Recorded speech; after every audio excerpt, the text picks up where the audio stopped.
Hello and welcome to episode number 205, where I take questions from the Elements of Ayurveda community. And I answer questions on veganism, plant-based meat alternatives and their impact on the environment, protein sources and in particular plant-based protein sources. And I also talk about Padabhyanga, Ayurvedic foot massage. So please stay tuned.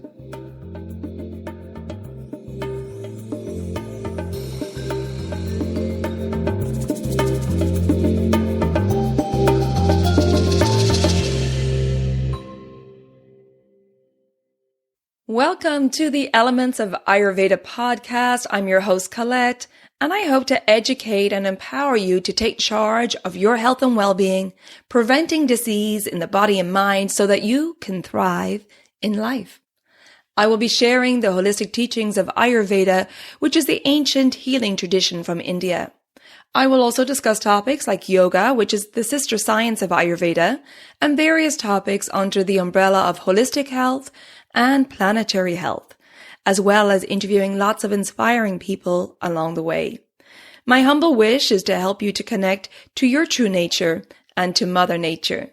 Now, if you're new to Ayurveda, I recommend listening to the first couple of episodes where I do an introduction to Ayurveda and the mind-body types. And if you like the content, please be sure to subscribe or follow the podcast so the new episodes will automatically download for you.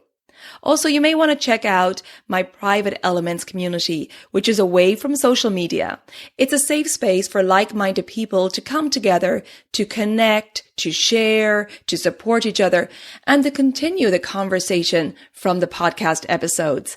Check out the link in the show notes or visit my website, elementshealingandwellbeing.com, and just click on the community tab. And I hope to connect with you there.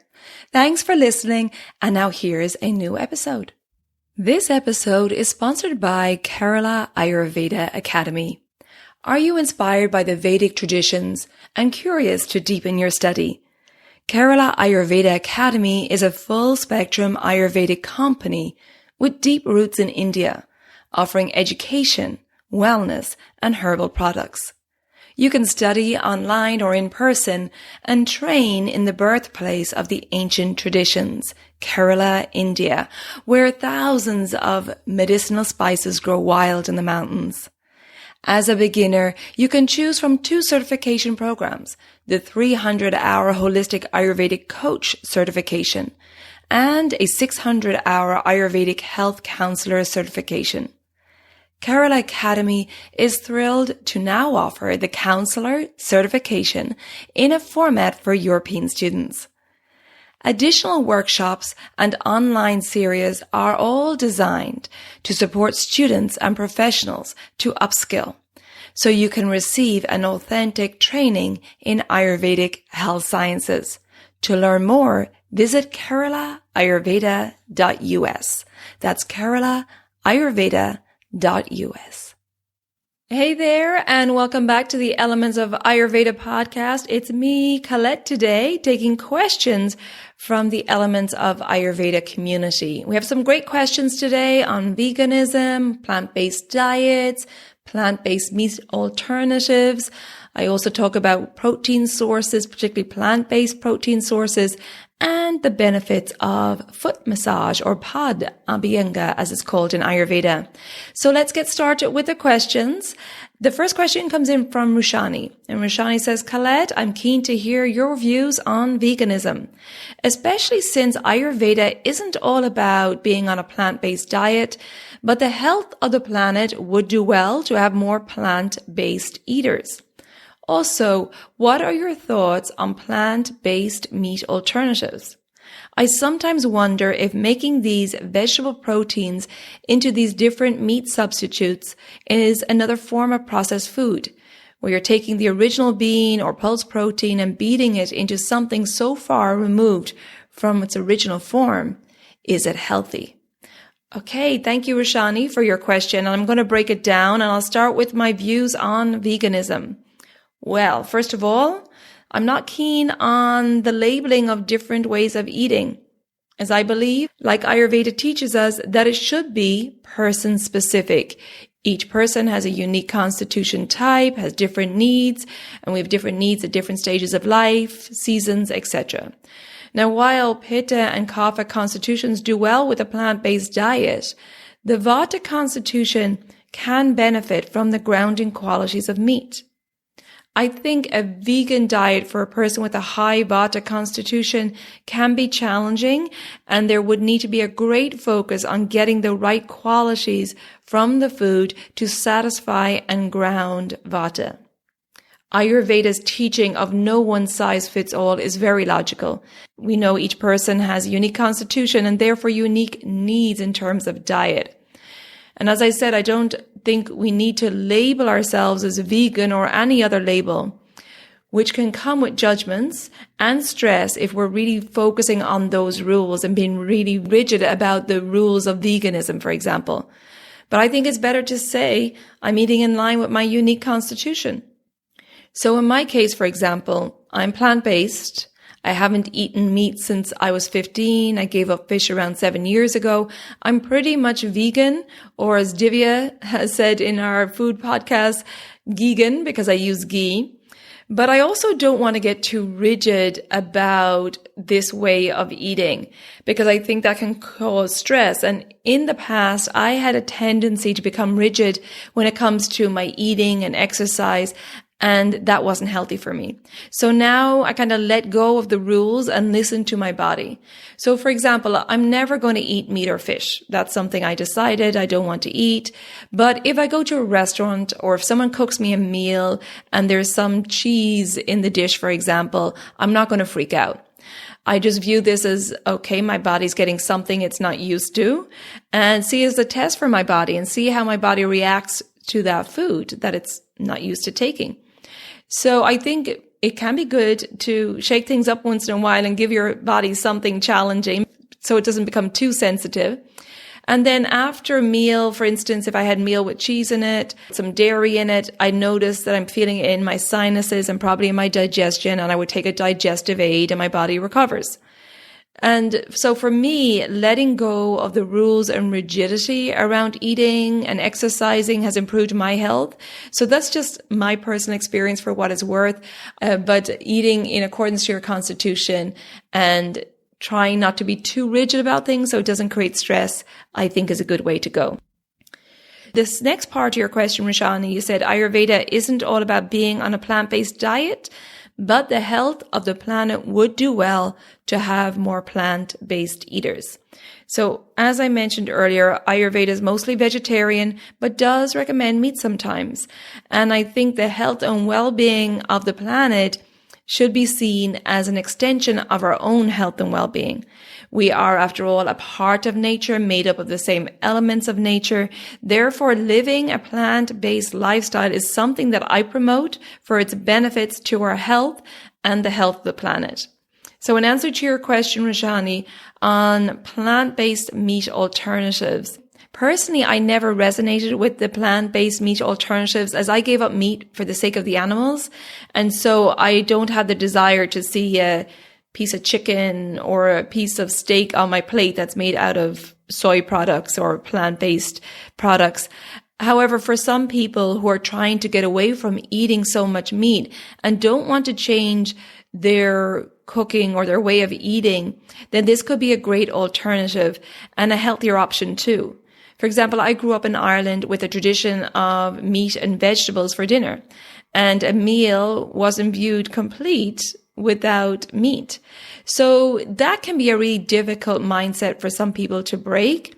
And so if a plant-based burger or steak will help someone eat less meat, then I think it is beneficial. It is processed, obviously, but it is going to be a healthier option for the individual and for the planet, given that it's plant-based. Now, in regards to planetary health, we know that rearing livestock requires more resources than growing crops, because we have to grow the crops to feed the animals, and then the humans are eating the animals. So that's a lot of resources used to produce that animal protein instead of just growing crops that people can eat directly. And animal agriculture takes up to 77% of all agricultural land on Earth, but only supplies 17% of our food. So that's quite shocking and obviously using up tons of resources. However, there's another side to this as well. With the modern day farming practices of industrial monocrops and using GMO or genetically modified soy crops in plant-based meat alternatives, it's still harmful to the environment because we're using industrial agriculture, which destroys soil carbon, and 30 to 40% of all the atmosphere carbon comes from the destruction of the soil, which leads to climate change. So there's no perfect way. Definitely plant-based is healthier for the climate because we're using less resources.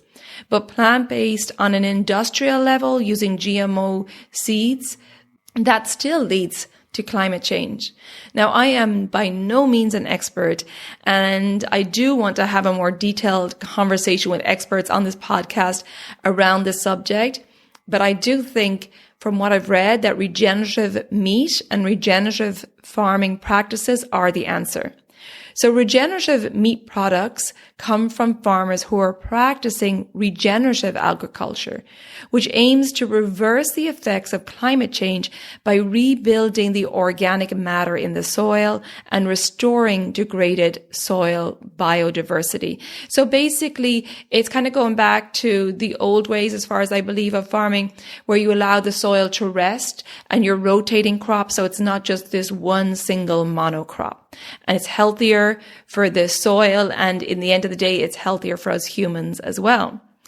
Now, as conscious consumers, we can vote with our money. And by purchasing from local farmers or farmers markets, this is where we can make sure we are voting for sustainable farming methods. Small local farmers are more likely to practice regenerative farming, and they are usually very passionate about the land and their local community. So my advice is to get to know your farmers or the people at the farmers market and talk to them about their farming methods. Usually they love to talk about it, and support them, as we really need these conscious people to produce healthy food that's supporting the environment too. So that's my thoughts on that, Rushani. I hope that's helpful. Like I said, I do want to have more planetary health discussions and talk to experts in these fields. So I'm always on the lookout for people I can talk to on these subjects, but that's my 2 cents on that. Okay, so the next question is from Sheila, and Sheila says, so glad you did the episode on planetary health. Thanks. Okay, thank you, Sheila. I'm glad I'm doing it too.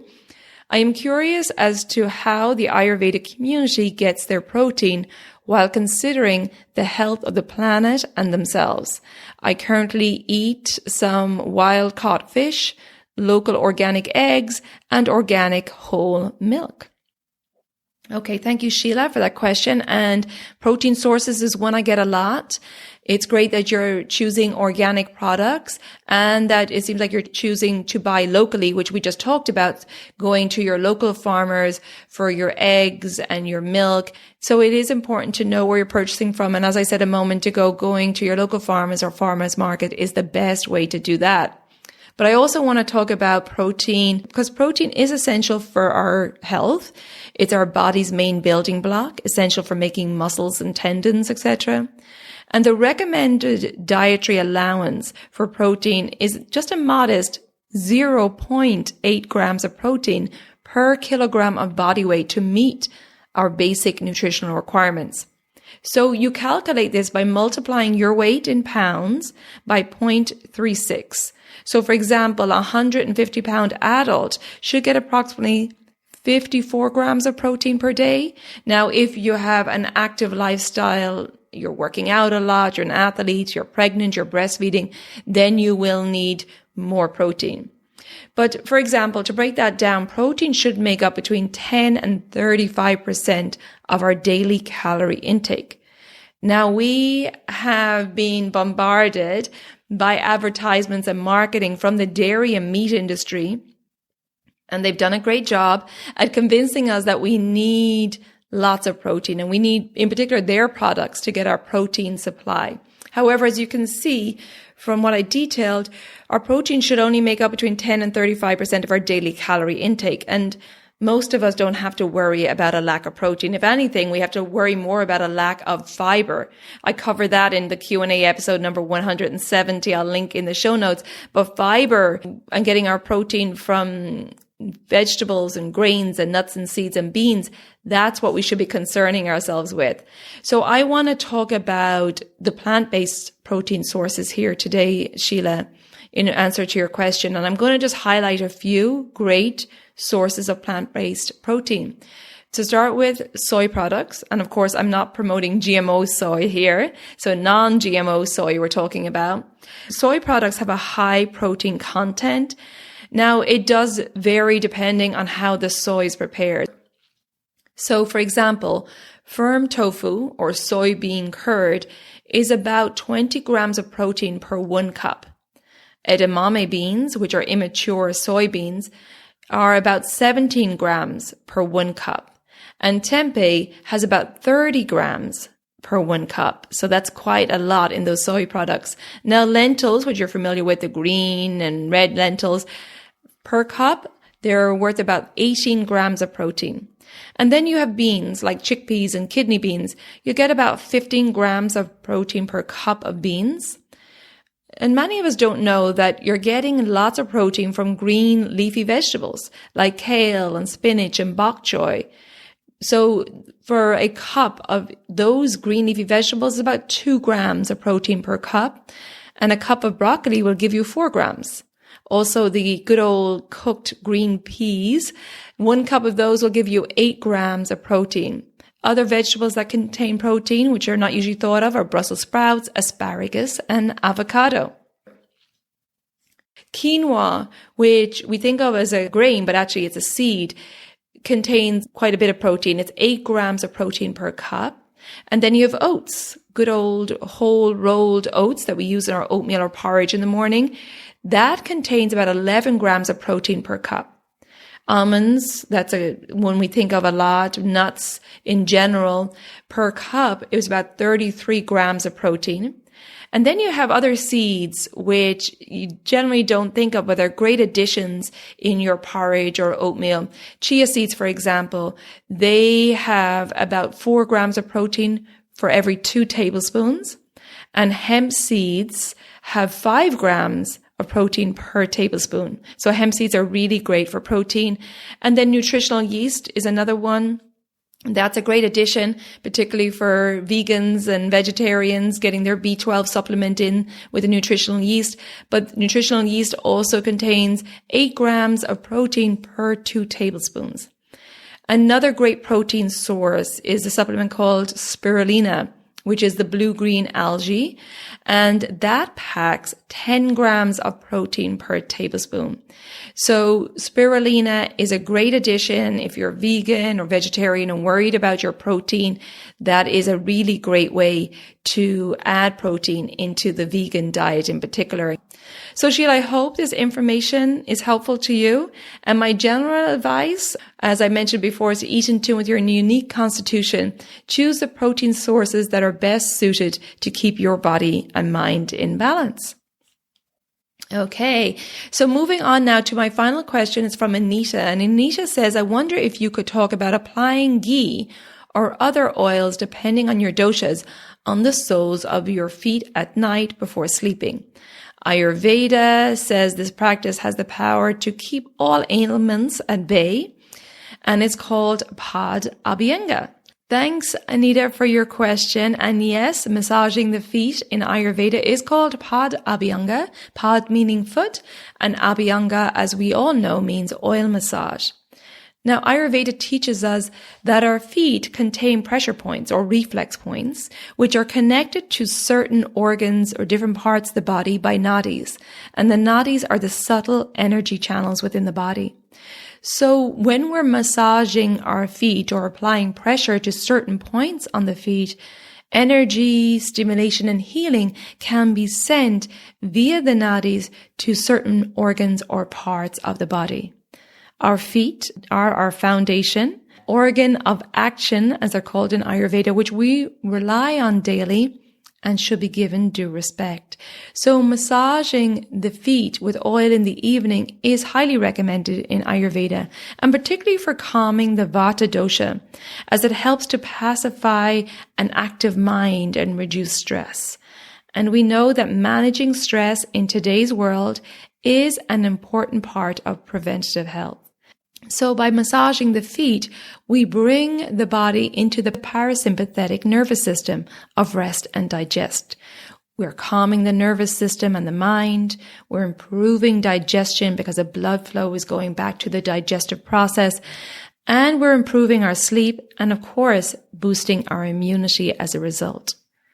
So Ayurveda recommends doing a full oil massage daily called Padabhyanga.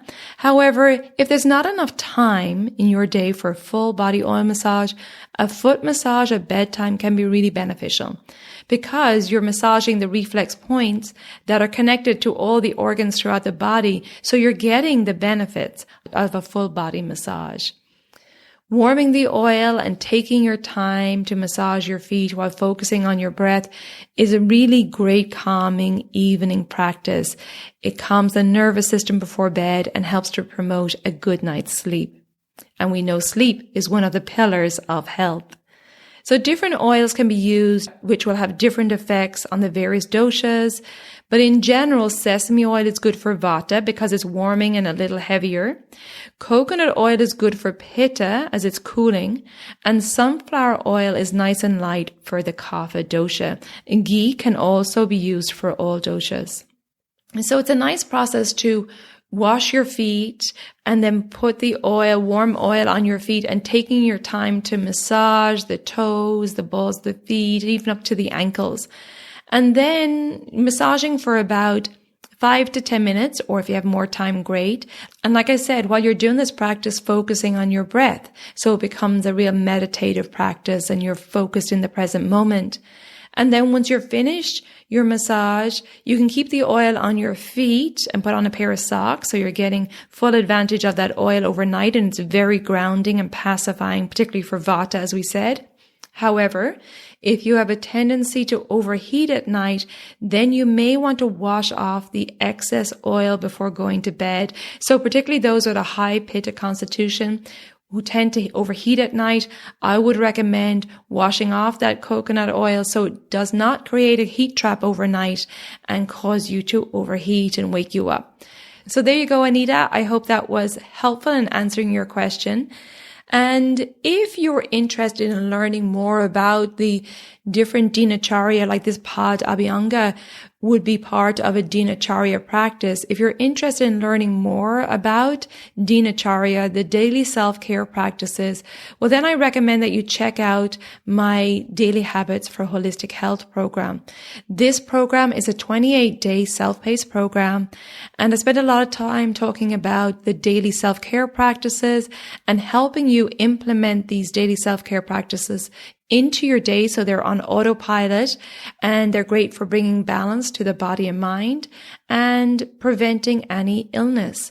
So we talk about how to structure your day to flow with the circadian rhythms or the daily energy cycles. In this program, I also talk about the mental gunas or the qualities and how to maintain positive mental health. I also talk about the foundations of Ayurvedic healing and how to become your own healer, giving you those tools and empowering you to become your own healer. And we talk about connecting to your true nature, your intuition, which will help to guide you in living a positive and fulfilling life.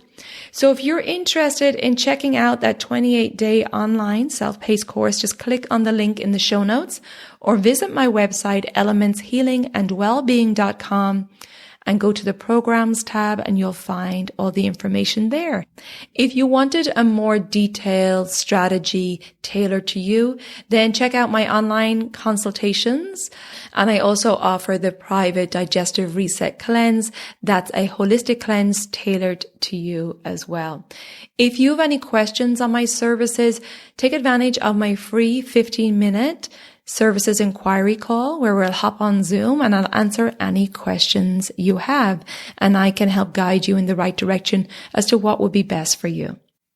Okay, so that's the show for today. Thanks so much for tuning in. If you think that this episode would be helpful to family or friends, please share it with them so we can spread this wisdom of Ayurveda.